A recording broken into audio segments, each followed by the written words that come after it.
Good morning, ladies and gentlemen. Welcome to the livest show on earth, hosted on the weirdest platform known to man called the internet, where you can watch someone get smacked around live on the NBA and no one bats an eye, but everyone has a thousand things to say about LeBron James, hosted on the best coast, the West Coast in San Diego. This is your boy JR. Good morning, everyone. Yeah, we're going to get into it today. We're going to actually continue on from what we talked about last week. If you are a disgruntled worker, you have a crazy workplace, it's the best place to talk about it because we're tying in the real world where some of us actually live, eat, and breathe with hoops today because we love everything hoops here. It's your boy JR. This is TSA Hoop Show. Good morning, everyone. And we have a guest today. We're just going to go ahead and bring my fellow Lakers brethren on this morning. He's got some time today. He's about to speak on it. We got some. We just gonna get into it this morning. If you are listening to us later on from Spotify, where we also have this podcast of TSA Hoop Show, don't forget to watch us there. Rico, top of the What's morning good, to you, bro? What's sir. good, brother? Good morning. Hope everything going all right. Yeah. You know what it is. I love the swag.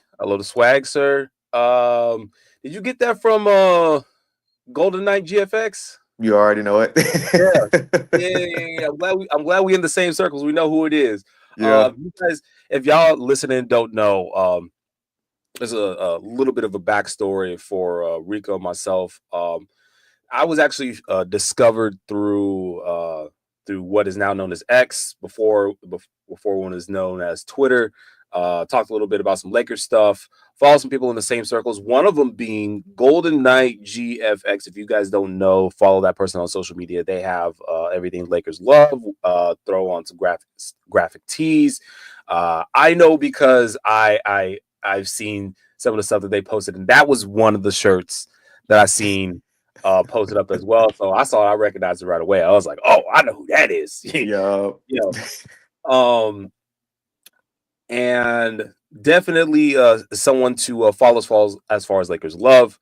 We can talk about Lakers stuff all day, but before let's get rid of that. Hey, sir, how are you doing today? That's the best question to ask right now. Shoot, I'm doing pretty good.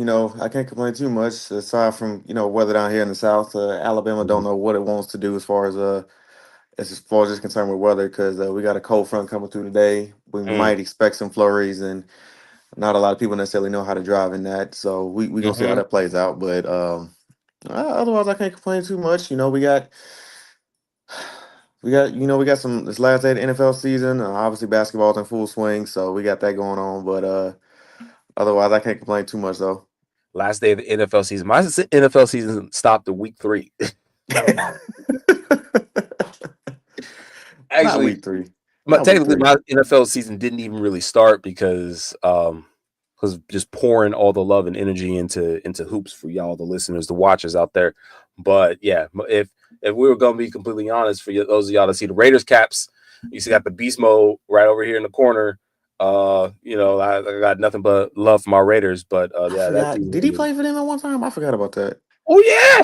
Oh yeah. Damn, I missed Oakland, that. in Oakland. Let me tell you right now, the hardest season. I mean, it wasn't his most successful season, but the hardest season that I ever watched him play was when he was going dumb, getting the stands going. They was whooping up on either it was Seattle or somebody. I forget what team, but Marshawn was able to sit. He already had a couple of TDs or something like that. They was up a couple tugs, and they was playing some Bay Area music. Everyone was going dumb in the stands. They was going dumb on the sidelines. It was reminiscent of when Sean was going to Cal, and he was Mm, the little driving the card little around. cart all the way through the fields and stuff like that, going stupid. Man, I'm telling you, I watched that game live. And let me tell you right now, watching that game live is a completely different vibe because if you had lived in the Bay Area at any point in time, you would know just how much all of that was like encapsulated. Sean's not even from the Bay. He just went to Cal and he just got a home there in Oakland. He knows what's up. So it's Move like out to him. is dope. It's crazy. He goes from just going off a little tangent. Him playing in Buffalo first, and then going over to Seattle, and I think that it was like getting him closer to the West Coast, as close to the West Coast as possible. Mm-hmm. So just watching him come back to Cali and bringing all that love and all that swagger that he got from his days there, it was just great to see. You had to be there. Oakland Coliseum, man. That was all right. Now I'm aging myself. All right, let's move on. Yo, I know that you listened in the last week's episode. We talked about it. We chatted about it. Before we get into, here's what we're gonna get into today, y'all. So, we're continuing on from last week's episode where we talked about the firing coach Mike Brown. The situation which had developed in Sacramento. Since then, Sacramento has run off a couple of wins, so we do got to address that a little bit. We are going to talk about the recent suspension of Jimmy Butler, how that ties into showing up. Essentially, is what we've been talking about. Iggy says, "What's up?" So, by the way, What to do, Iggy? what to do, Iggy? Appreciate you, sir. We do gotta talk about the situation as far as Jimmy Butler is concerned. We're gonna also tie that into how the rest of the NBA is doing. And for us that are watching, that are putting our money on these guys, that where this is part of our in and out daily livelihood, the way that we connect with these guys, we're gonna get into how important that is for us as well. But first, yeah, just to quickly recap. Yeah, bad work environments, man. Yeah. So the situation in Sacramento, the timeline on that goes as follows. Mike Brown replaces Luke Walton as the head coach a couple years ago. They were a little bit unsuccessful. Some big trades happened. We had Sabonis getting swapped for I almost said Halliburton. Was it not Tyrese? Because Sabonis was in Indy, wasn't he not?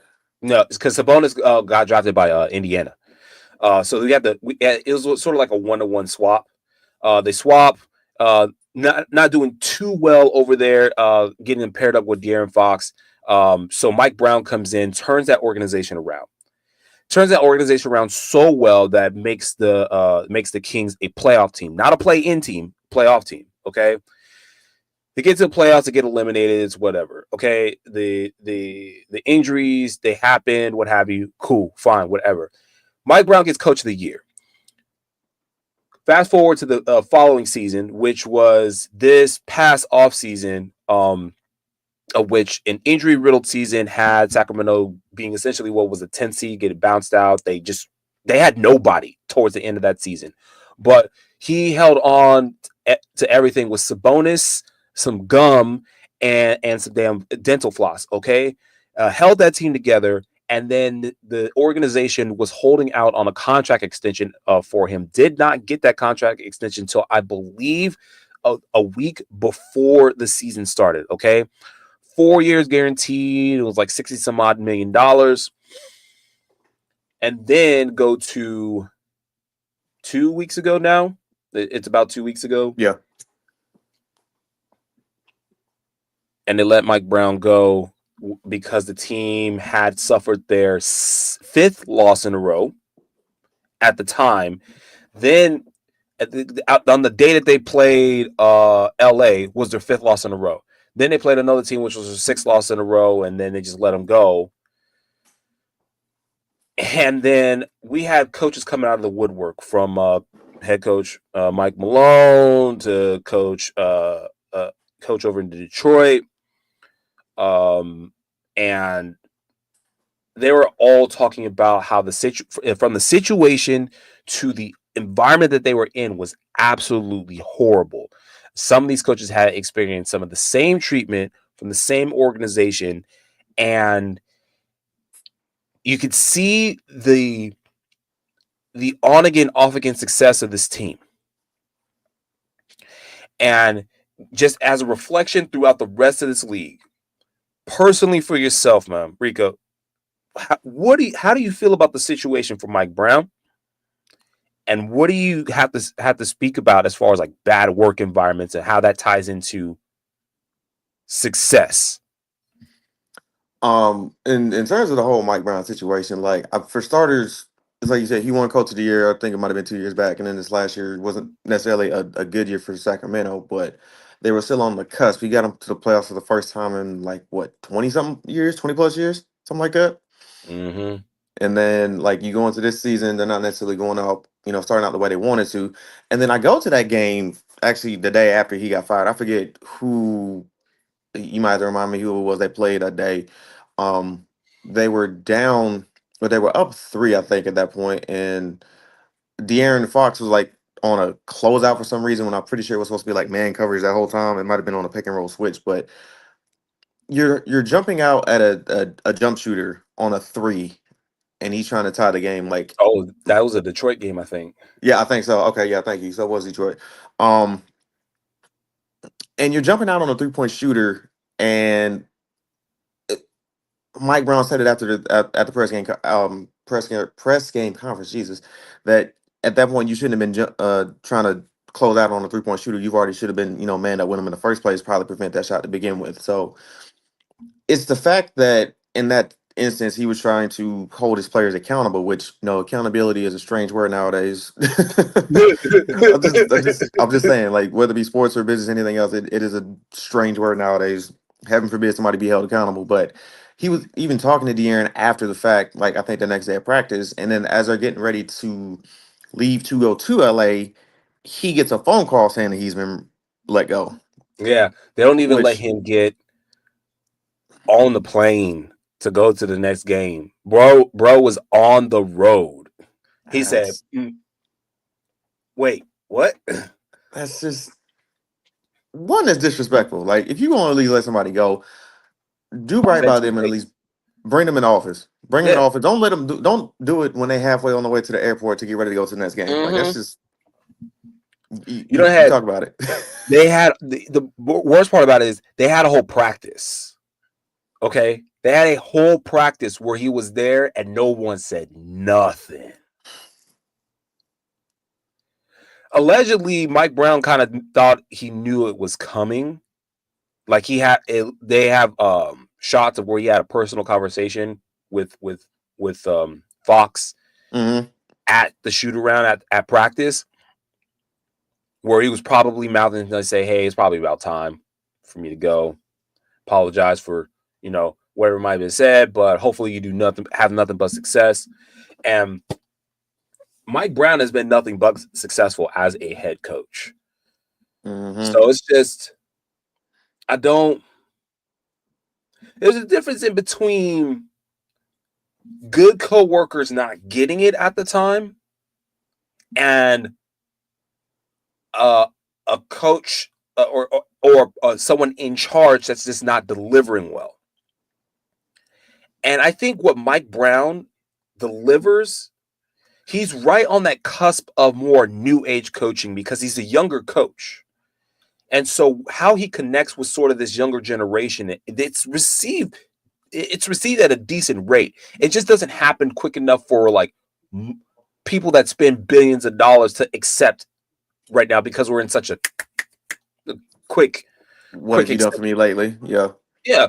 And so I think a lot of that, when it gets tied down and tied together, they say, oh, Mike Brown is unsuccessful because he's unsuccessful right now. Oh, he's unsuccessful because the players aren't responding to him right now. But if you're saying that it's a problem at the head, right?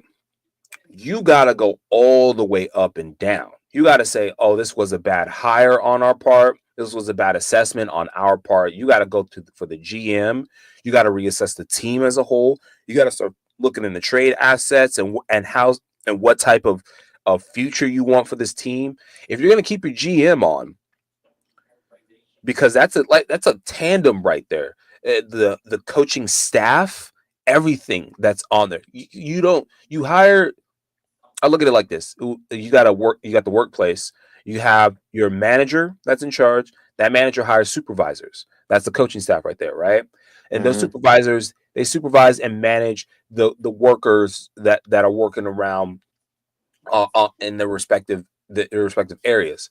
So if you say that the person at the top, that manager, isn't managing the supervisors well, and the supervisors aren't managing, then the supervisors aren't managing the team well because the team's not responding. They're not giving that.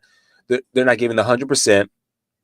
They're making key mistakes in key moments. Okay, that's a coachable thing. And if they're not responding to that, then you also have to assess the workers. You have to be able to bring them in and say, hey, is this environment that we put you in, is the situation that we put you in not working out for you? Because we put you, De'Aaron Fox has been in that situation before. Okay. The entire team has been in this situation before. The only one that has been continuously successful in that entire franchise has been Domantas Sabonis. The next one behind that, Malik Monk. The next one behind that is Keegan Murray. Those three guys aren't the longest tenured players on that team. You got De'Aaron Fox, who's supposed to be the leader, and he's not responding well. Okay, it doesn't matter who you have at the helm. You got to look at your workers too. That's a bad assessment all the way up and down.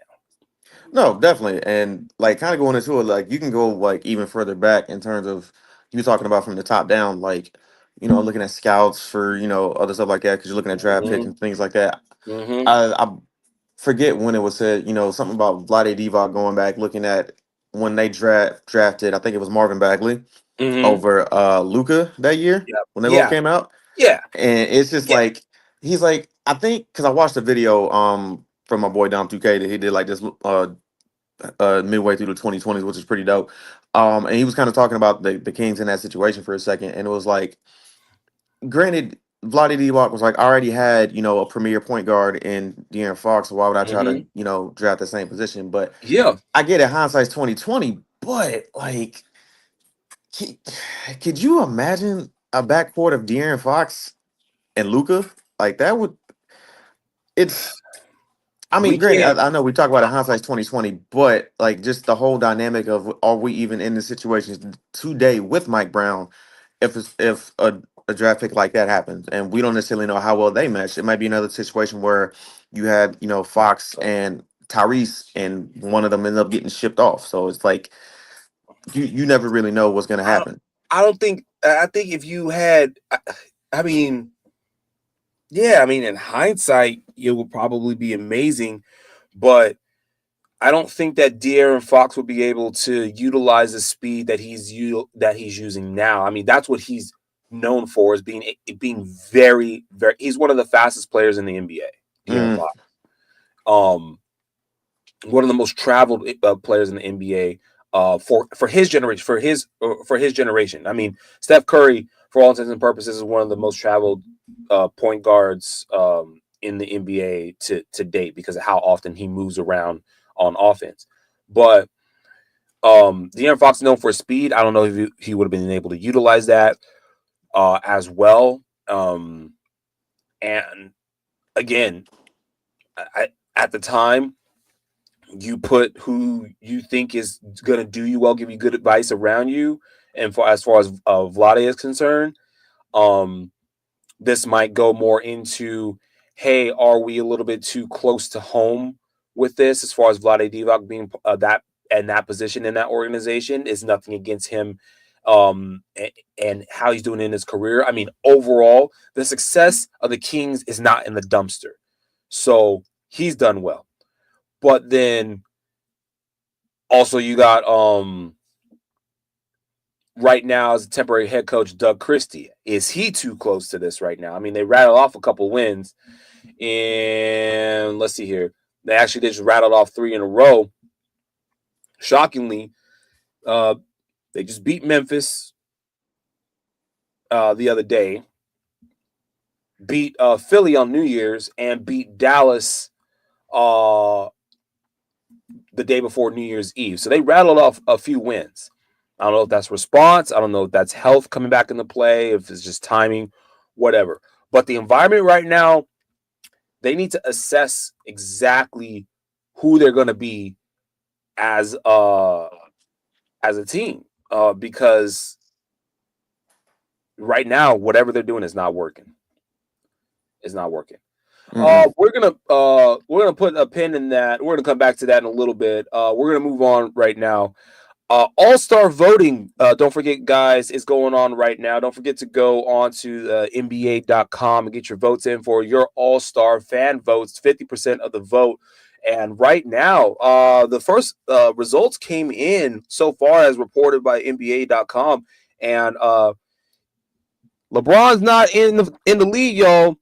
He's getting beat by your Emirates NBA Cup MVP Giannis Antetokounmpo up in the lead, number one in All-Star votes right now, followed by Nikola Jokic. Right behind that is LeBron James, and that is in the front court and the back court. You got Steph Curry somewhere down there in the third position. Um, Giannis leading all players with votes right now for All-Star voting. You think that it's time for Giannis to start taking over again? Are we starting to look at a little reminiscent of what was that, 2019 or something like that? I mean, looking at the All Star voting, like it obviously is one of the biggest the fan voting like things out there. Between like you got the Pro Bowl and then MLB All Star Game stuff like that. But like the NBA All Star Game is like I understand they say it's broken up, but the fans vote it weighs heavy. And I'm looking at the first iteration of it coming out, and I'm like, you can. I don't want to sound terrible when I say this, but you can tell who actually watches basketball and who's just a casual fan. Which, like, because you got, You can't. I'm sorry because I'm like, in what situation are you out here having LaMelo Ball as a higher vote getter than Jalen Brunson? Is all I'm saying. Like, I'm just in certain situations like that, and I'm just like, come on now, come on now. Like, what are we doing? I think Like, that ties into. I mean, a few weeks ago we were talking about ratings being down and the reception of the NBA to the younger generation. I think this ties more into that because I think that what happens is you got a guy like LaMelo Ball who connects deeply with um, a younger generation. So like my nephew who's still in high school right now would probably know LaMelo Ball before they would know who Tyrese Halliburton is, right? They would know who LaMelo Ball is before knowing who Dame is, although Dame, for all intents and purposes, with his swag, does have stuff that's out there that connects with the younger generation. But LaMelo Ball, as a player, the way that he dresses, the way that he carries himself, the way that he plays the game, connects. It's a complete reflection of the younger generation. Just the way that the things that guys my age complain about of how the NBA is being played. And I listened to a bunch of this stuff about changing the NBA and stuff like that on the radio. But the way that the NBA is being played right now is the way that LaMelo Anthony plays ball. Go down, and you saw highlights from Chino Hills. Go down, jack up a mm-hmm. couple threes, come back, scored like 60 some odd points, throw up 30 some odd shots.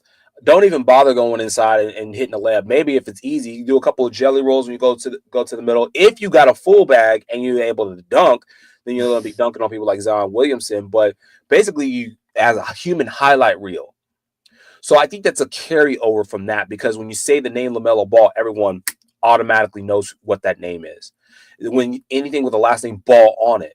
And now LiAngelo Ball is creeping slowly back into social media right now with Mm-hmm. his new song.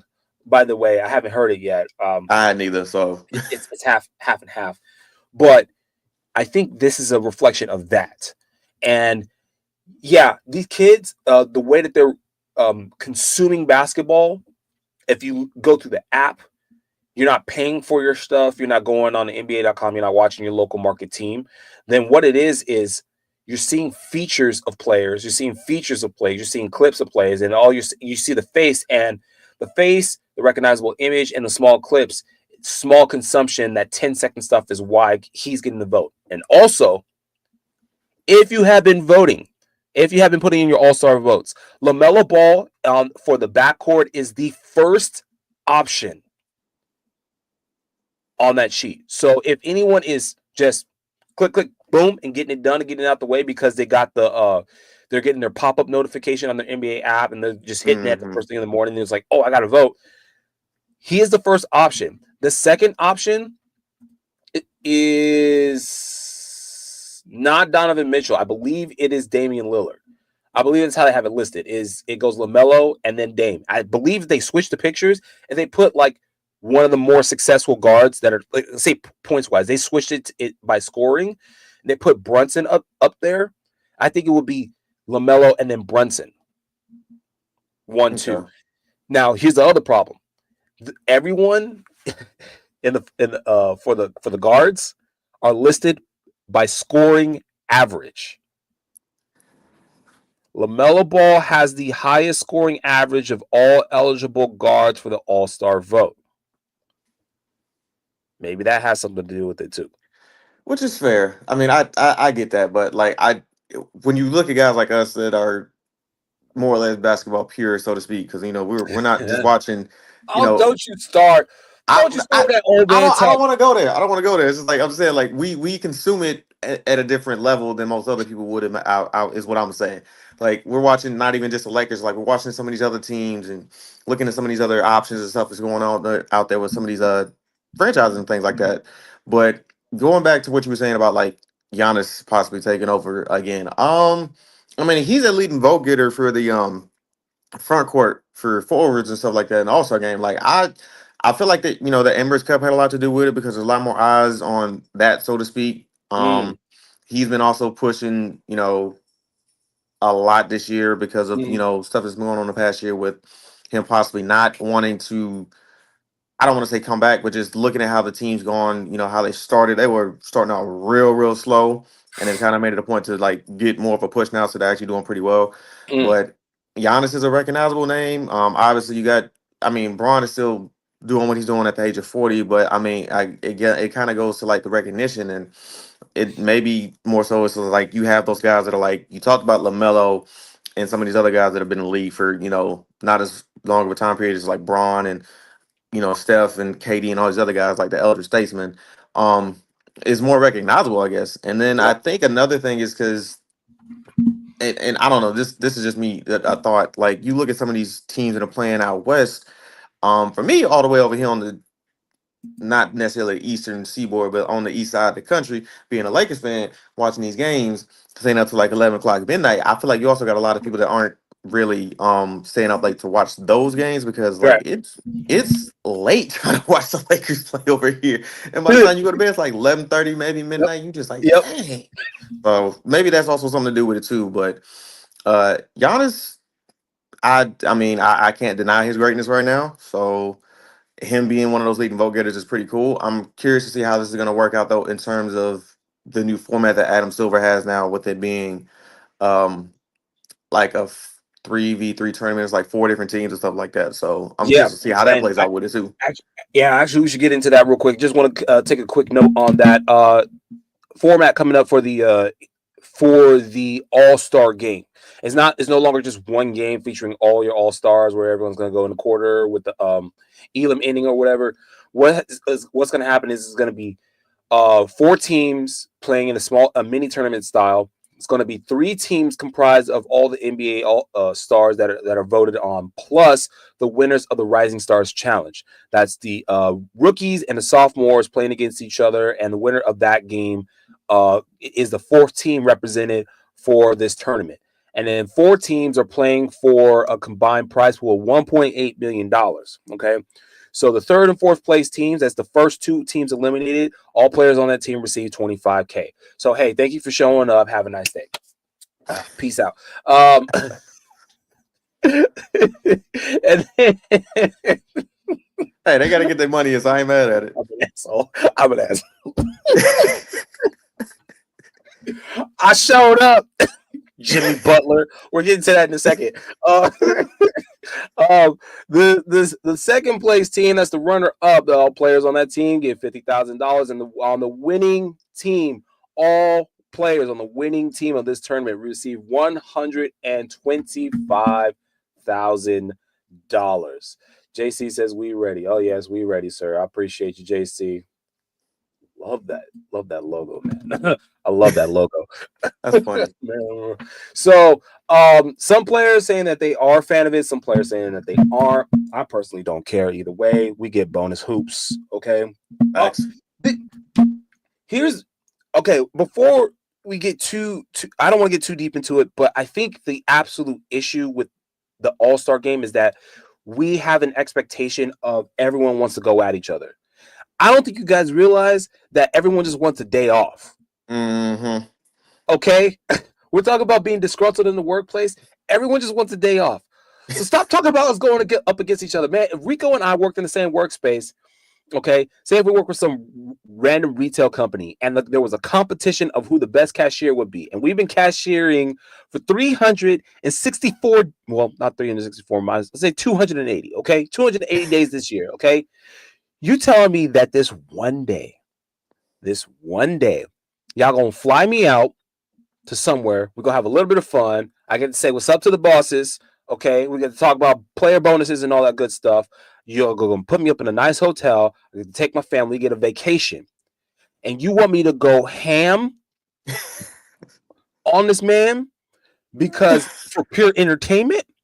I'm glad that they put the 125K up because now I get a bonus, okay, that I've been asking for the last 6 seasons. Okay, 6 seasons we've been asking for a reason to continue to play this game, the All-Star game. No incentive at all except for donation to their favorite respective charity. Of course, that's an absolute great thing. Right. But other than that, it is my day off. Don't ask Oh me to man. show up. I will say this though, in terms of that, if they're with this whole All Star game, can I just got one little thing? Can we go back to them actually wearing their respective like jerseys for their teams, as opposed Oh to my these like gosh. makeshift like East West? Like if we're gonna do this format going forward, if that's the case, give the players their actual jerseys that have like an All Star patch on them for their teams. Like I want to see that. Like going back, maybe it's a nostalgia thing. I don't know, but give me if we're gonna go to this format, you can't do like you obviously can't do East West because it's going to be a mix of different players from different teams. Give them back their jerseys, whether it be a dark color jersey or white, whatever, and let them go at it like that. Like I would love to see that on the court if I'm being real. Like if that's the case, go ahead and go that way.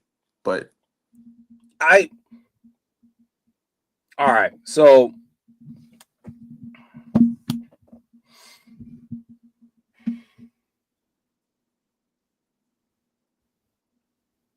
nah, I I'm mean, not. I'm not gonna get into it. I thought about it. I was about to go ham on this.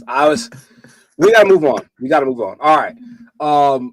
But yeah, Giannis on his way. Top of the All Star voting. Guys, don't forget to vote. Go to NBA.com. Sign in. Get your votes up.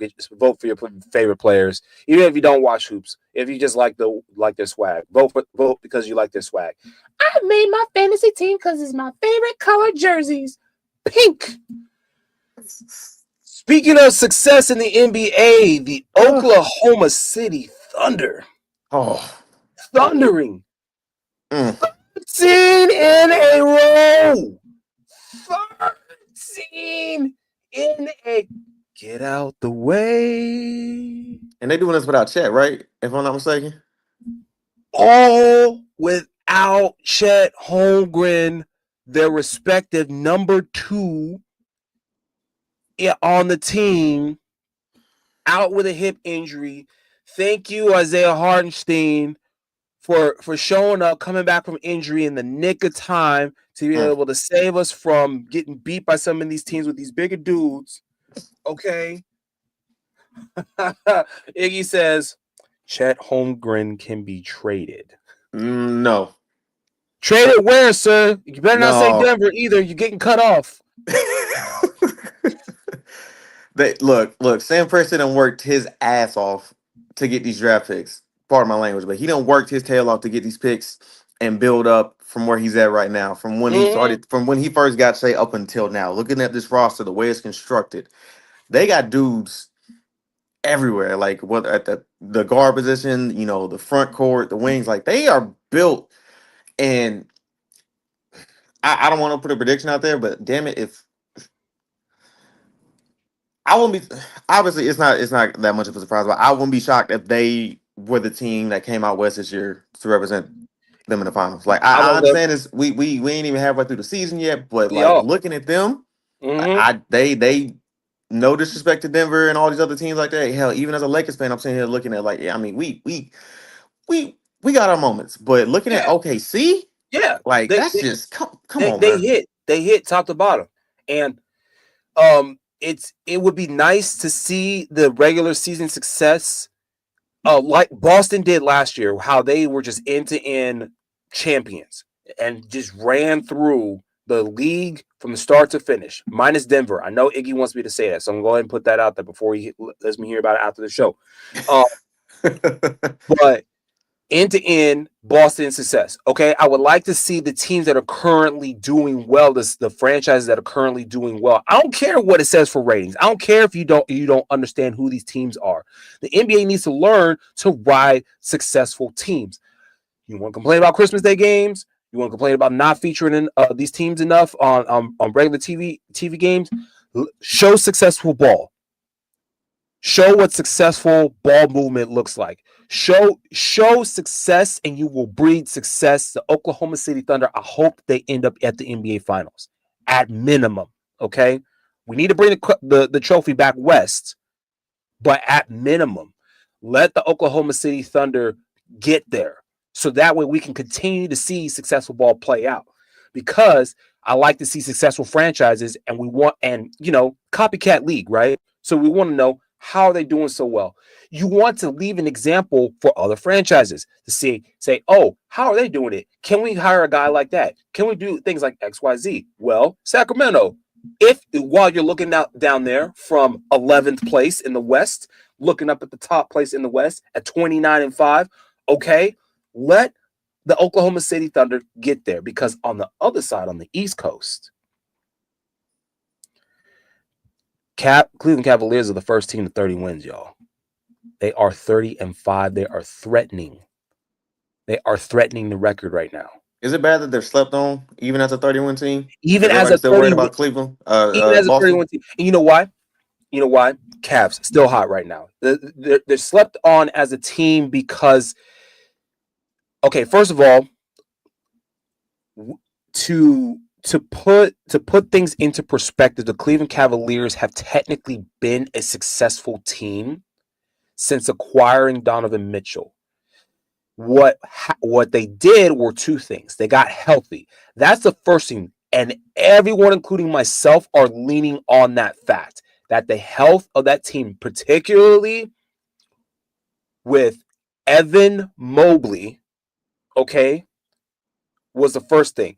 And then they changed so many different players at the guard position in between the when Donovan Mitchell first got to Cleveland and today. So Colin Sexton's no longer there. That's one of the bigger things to note, because that was part of the big defense and how Cleveland started out so successful in the first place. The players on that team were already somewhat defensively sound. Yes, change the head coach. JB comes in, boom, that elevates everything. But they also changed how they played. The scoring, everybody scores. Okay. You get it to the open spot shoots. It's no longer just Donovan Mitchell trying to save the team by going off for 40 every other game. We wrote about that as far as the assessment of how the records were going to stand with from the preseason look of the team and the makeup of the team. And the biggest question has been, is this team going to stay healthy? They end up with 40 wins by the time All-Star game comes around. That record's a wrap. Okay, I don't care what the health looks like.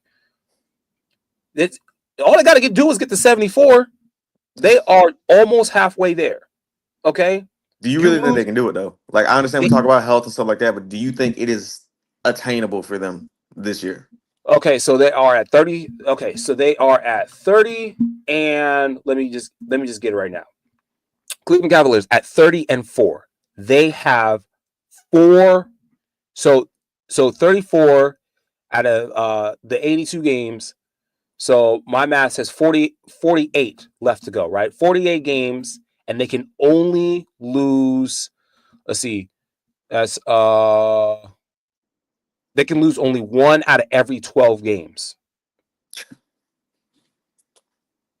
1 out of every 12. Okay, let's realistically look at this before we get into the Jimmy Butler thing. Because Slept on that, because oof. Boston and Knicks are hot and bigger. Oh, Iggy got something to say. He says the Iggy says that the Cleveland Cavaliers are slept on because Boston and New York Knicks are hotter and bigger basketball markets in the East. And Jimmy Butler, which we're gonna get to in a second. He's not. He's We'll not get into it entirely in a wrong. second. Stop fighting the air right now. Okay.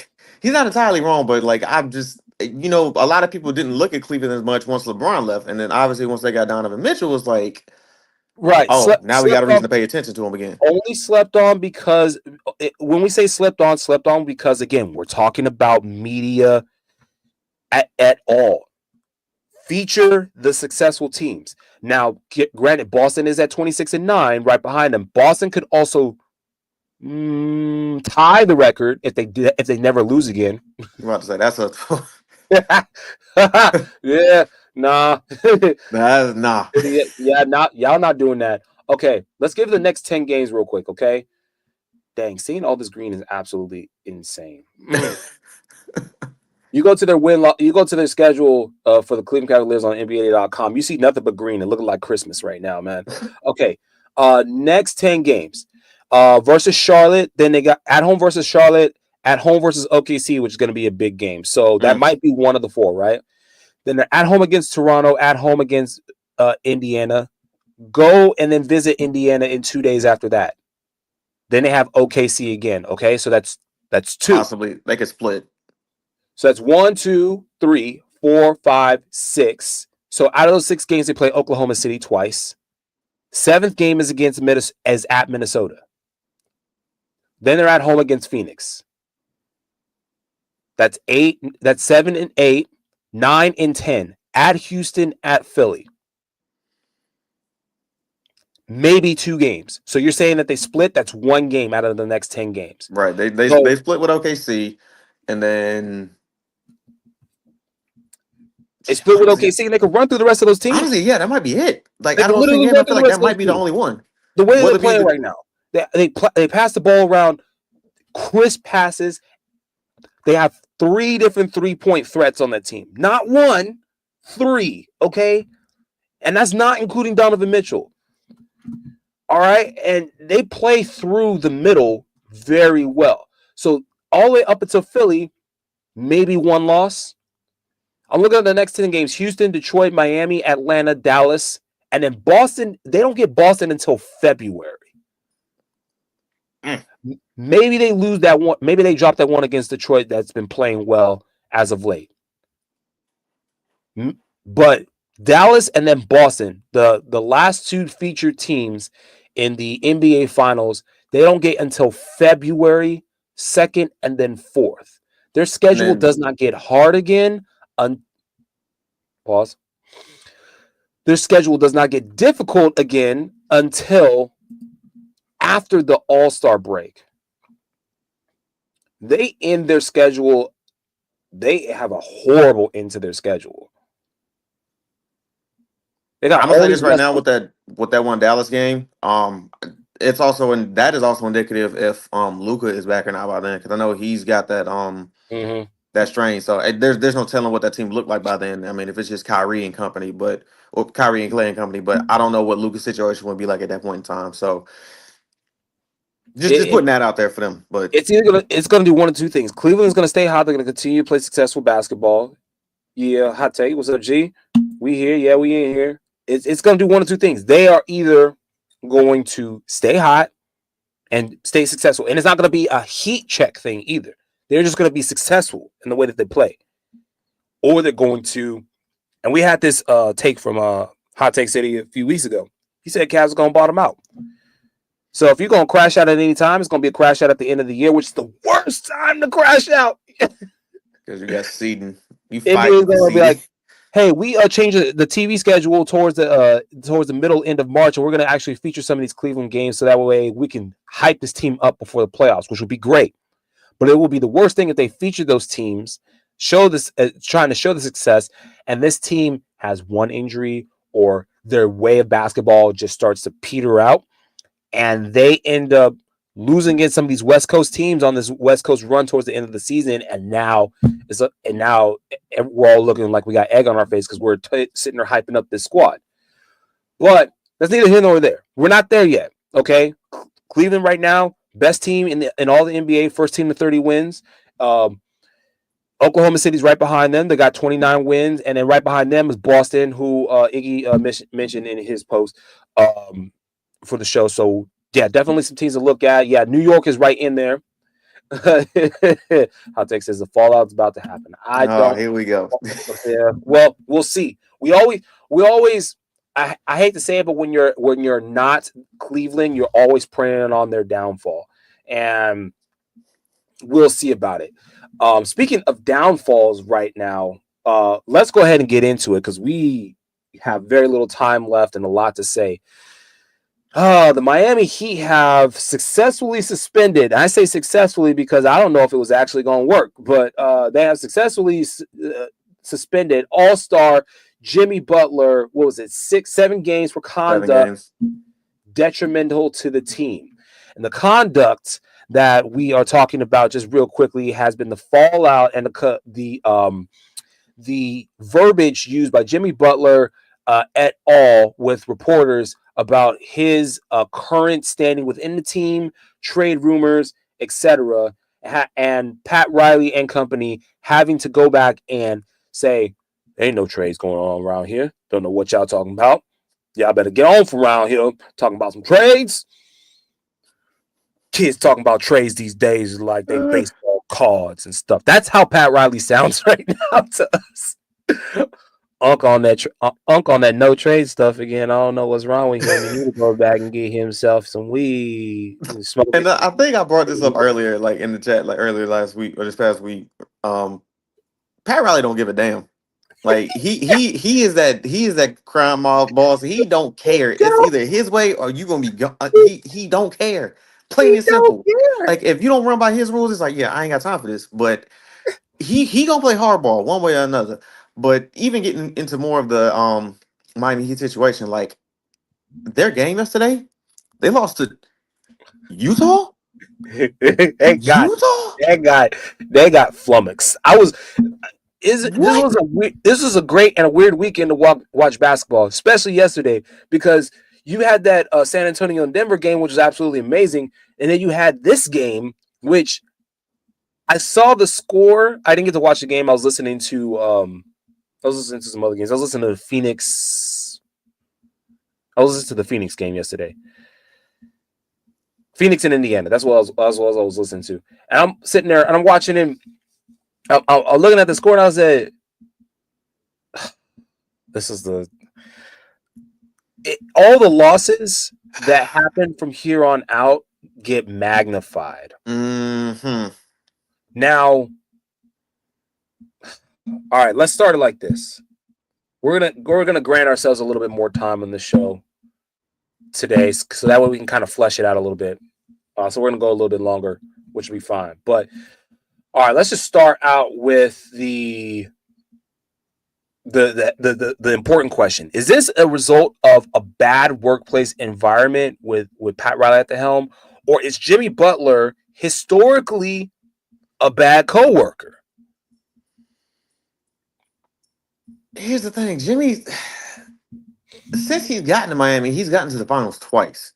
Once against the Lakers, they lost. Once against Denver, and they lost. So I feel like Pat Riley's done a good job of at least putting a solid team around him. But looking at this organization, like I feel like they're one of those ones where it's like you're kind of stuck in that middle ground, so to speak. Like you're not necessarily looked at as a contender, but you're not necessarily at the bottom of the league. So where you can't just tank, like you're like right there in purgatory, so to speak. And it sucks because it's like you look at Jimmy, what he's done, like every spot he's gone, and he's at least trying to elevate them to like a certain degree. But in this instance, I'm like, bro, you can't just. I understand you're upset, but you gotta. There's a better way to go about this than actually talking to the man himself. Like you can't just be going out there in the media and like the media grasp at straws for anything. Like they get a hold of something, they gonna take it and run with it, and they don't care.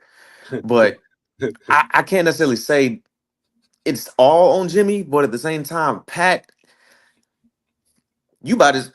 I'm getting over into the football world just a little bit. You about as bad as Jerry Jones Oh, ooh, at times. Like I understand you it's your way or the highway, but like brother, you are stubborn to a fault. And at some point it's gonna be your downfall, and this may be it. Like I understand you had that time where D Wade was on the tail end of his career, and you got Jimmy, and you kind of like were able to revitalize this franchise for a little bit. hmm You got two finals appearances in the last few years, but hmm bro, it's kind of like a little bit of both. It's some on Jimmy, but it's some on Pat, and the fact that you got these two dudes butting heads like this, it's not gonna end well. Like you got him suspended for 7 games. It's like you said, that first loss to Utah after the suspension, like all these games right now are going to be under a magnified. microscope, and everybody's going to be looking intensely, like nitpicking every little thing. Oh, he's not here for this game. He's not here for that game. You look at what the other guys on this team are needing to step up. When you look at Jaime Jaquez, Bam, Tyler Hero, a lot of these other guys, like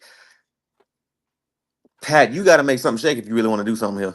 See, here's the thing. I think that I'm going the opposite way. I think this is on Jimmy Butler because if you look at, yeah, we have the two championship appearances in the last few seasons, but let's look at the success of Pat Riley, what he's done, elevating Spoelstra to head coach. Okay, let's start there. Okay, which which has worked out in his favor. Acquiring, featuring Dwayne Wade at peak, and then getting him shipped off. Acquiring Bam Adebayo. Um, Acquiring picks like Jaime Jaquez, um, Duncan Robinson, and Tyler Hero. Okay. Um, Making sure to acquire assets in the trade like Terry Rozier. Okay, so he has a history of getting decent talent at market value or below, and being able to flip that and turn that into something that works and develop said players in at great positions. So I gotta say that the success of being able to turn not so much nothing into something or coal in the diamonds per se, but he does apply that kind of pressure within that organization to be able to have these guys shine. And I say that because, and just from a an outside perspective of watching the history and everything that has happened, that has transpired, that is Jimmy Butler.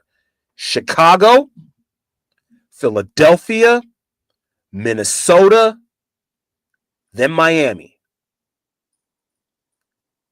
After Chicago, not getting that max, moving on. What happened in Minnesota? Dip.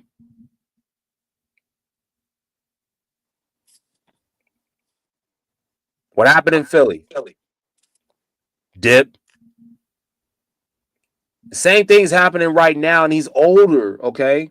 He's just coming off of a season in which he did not see the end of the season because he was injured. All right? He's not taking care, full circle, talking about Sean. He's not taking care of his chicken.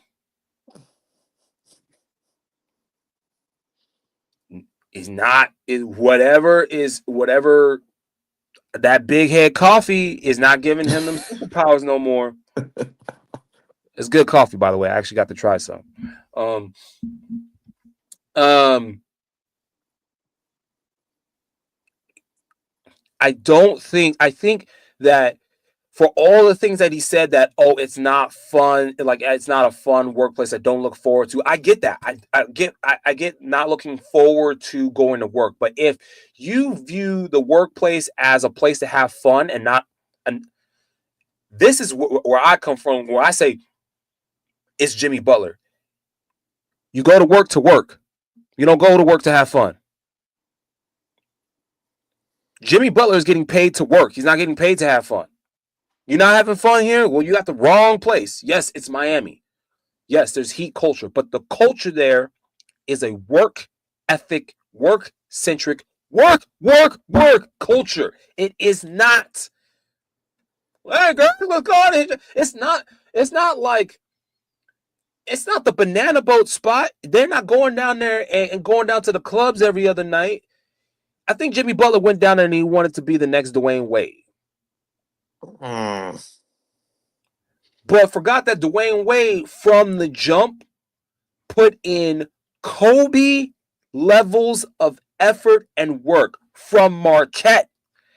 Went in and went to work. Did not have to be asked to do stuff. Went above and beyond. 2 rings, okay? Don't. You got there, but you didn't get there. You know what I'm saying? You put some work in, but you didn't do the work. The result is always supposed to be championships. It's supposed to be a championship mentality. This is carried over from the time that Pat Riley was head coach over there running the Lakers. Okay, it's carried over from that. The mentality, the effort, everything. You can see it within the plays. You can see that in the growth of Tyler Hero. You can see that in the health of Duncan Robinson. You can see that in the growth of Jaime Jaquez. You can see that in someone that could be the defensive player of the year, should be defensive player of the year once or twice, and Bam Adebayo. They're doing it.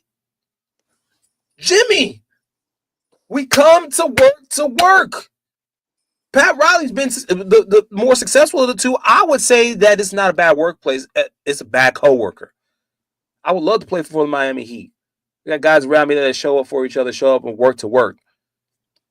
You got Terry Rozier standing in for you right now. And there's nothing against Terry, but he's a gunner.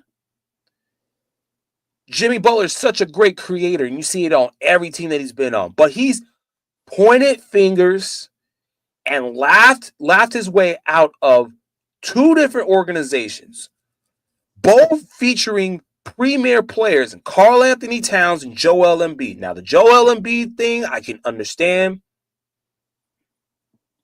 Karl Anthony Towns situation, I think that was just, I don't think that you should have been on the same team as Rudy Gobert. Jimmy. I think that the the Minnesota Timberwolves would have been a championship level team had he stayed in Minnesota. The pieces coming in that they did at the time, Mike Conley there, etc. That was a championship level team. Although we wouldn't have had Ant at the level that he is right now, but if they didn't have Rudy Gobert on that team, I think that they would have been a successful team. But that's a whole other thing. But now Jimmy's on this team in the Miami Heat. And what has been 4 years? Is at the end of his contract. Another team's got to take on that money. He's expecting a contract extension. And supposedly 29 other teams are available for him to get traded to, that he's open to being traded to. But ain't nobody got that kind of money in that kind of time. What's he got, like 1 year left on his deal? This last year, and then he could pick up a player option for another year. Okay. Like he could opt in to his next year. Okay. And then I'm not 100% certain what that player option might be, but I know it's some pretty nice money. I'd say upwards, like I'm guessing 50 mil, maybe. We'll just tell you right now. Because if you're trying to pick up that option or get traded or trade for him, it's like, yeah, you want to offset some money. Because in the meanwhile, if you guys are just tuning in, it is the Sports Affiliation Hoop Show. Appreciate you guys tuning in today. Coming in from not so sunny San Diego, although it's going to be a little bit hotter today than it has been the rest of the weekend. If your team is running cold right now, if you have some issues with your fantasy lineup, if you have some questions for betting, this is the place to be. We are the people that ask. Don't forget to follow us at the Sports Affiliation on X and go to thesportsaffiliation.com where you can get all of your fantasy and hoops information there. Feature myself, articles from Rico, articles from Iggy, go on, so on and so on and so forth. Jimmy Butler. Oh, where is your contract at, sir?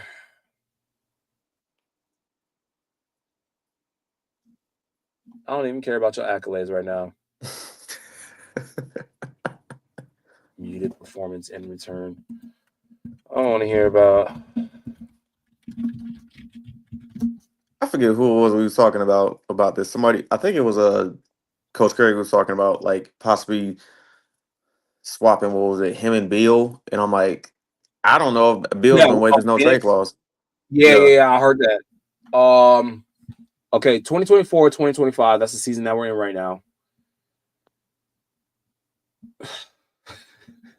Player option next year. Oh Lord. I hate being broke and looking at player contracts. 52 million. Like I said, somewhere around 50 M's. 52. There is no way anybody's turning that money down. That I type know of money. kids is watching this show. I'm sorry, but fuck you, Jim. You don't want to go to work. I'll go to work for you. 50. I'll gladly make 52 M's for a year. Like, what? Pat, what you want me to do? You want me to clean the toilets? I do it. I go out What there more and do you want me to play the game walking on my hands? Oh, let me get the practice. Don't worry, I'll I go get out this there and one hard out foul of somebody for six fouls. Foul out quick. Bet. I'll make my money right then and there. 52. Look, Jimmy, just play bad defense. Whatever. Play. This of the bag of reasons why we have this continual attack on the image of the NBA. People find low-hanging fruit. You're giving it to them. Talking about, oh, you're being paid to play a game. You're not, and from personal perspective, you're not being paid to play a game. You're being paid to show continual effort, the right way to play this game, and how success is being bred after long decades of work. That's what you're being paid for. You're being paid for the work that you're putting into it. You're not just being paid to go play like you're playing some guy at the Y. That's completely different levels of basketball. Your level of basketball at the NBA level feeds into the success of other people, from your teammates to the coaching staff to the organization on top down. Because if you win, we win. And if we all win, we all eat. And if we're eating, then everyone's good. You're not being paid, you're being invested in as an asset in order to elevate the success and the continual positive positioning of the organization. So for those of y'all that sit at home and say, "Oh, he's supposed to be paid to be in play, he's paid to just be play the game of basketball," that is incorrect.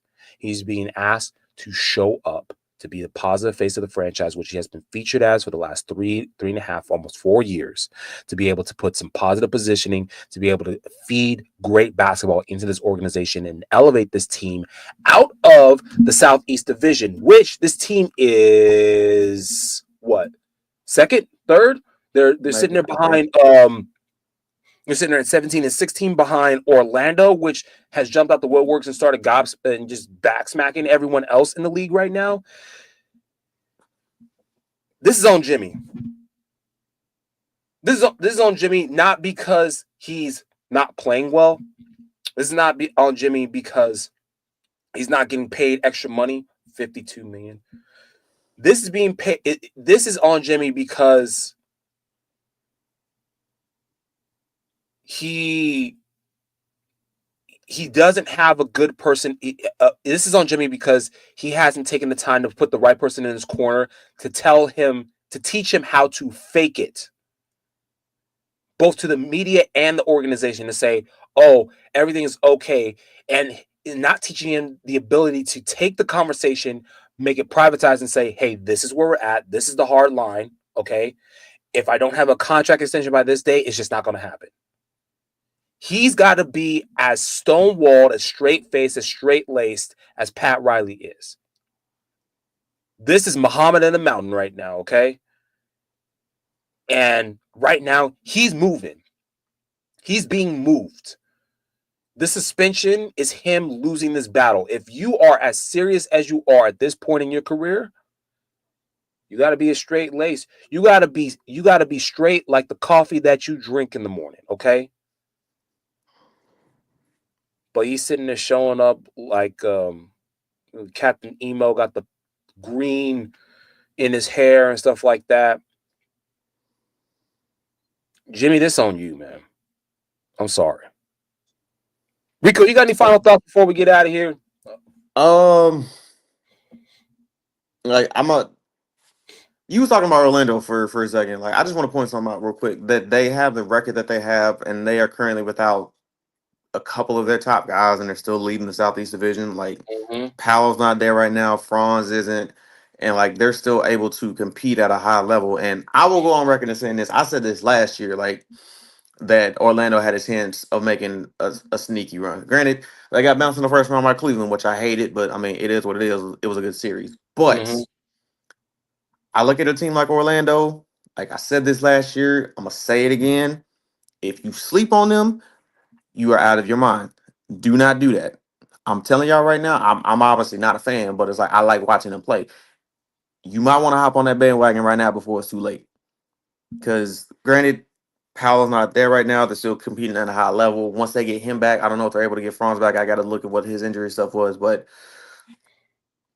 Orlando's a demon team that's in they're a young buck team who's got all Mm-hmm. the makings of hell, maybe they can do what an OKC's doing like a couple years from now. Who knows? Because I feel like they have a chance to kind of be something special at some point. Mm-hmm. Um, they're one of those teams that I've liked growing up, like just kind of like looking at them, especially over the last few years.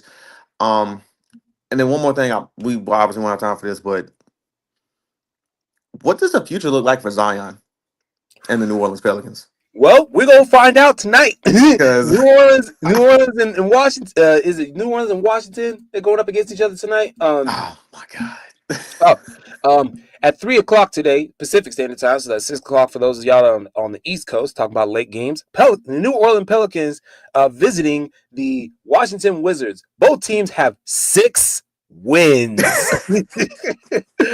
My hating stuff. We'll see what the future of the franchise holds for both of those teams. But before that, we talked about successful teams going up against each other. The Boston Celtics look to break up that win streak of the Oklahoma City Thunder. They visit OKC today. The Boston Celtics visit OKC today. They're the first game today. And then my money is actually on OKC today in a very, very close game today. If you want to talk about any game that you should watch today, it's that first one of the day. It is actually going on in 4 hours. This is supposed to be 12:30 Pacific Standard Time.